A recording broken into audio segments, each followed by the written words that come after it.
Hi there! In today's explainer, we'll be discussing how to calculate percentage increase and decrease.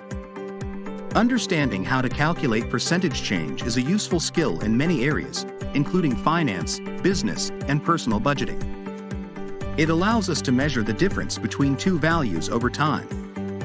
Let's start with an example of how to calculate percentage increase.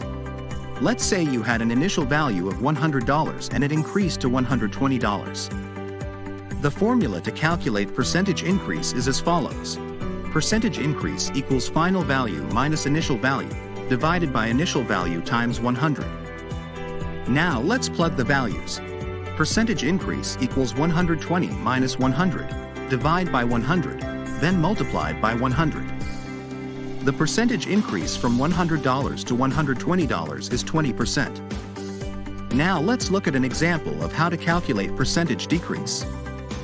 Let's say you had an initial value of $100 and it decreased to $80. The formula to calculate percentage decrease is the same as the formula for percentage increase, but with the value switched.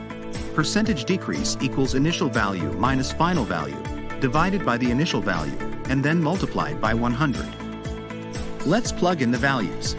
Percentage decrease equals 100 minus 80, divided by 100, and multiplied by 100. The percentage decrease from $100 to $80 is 20%. And that's how you calculate both percentage increase and decrease.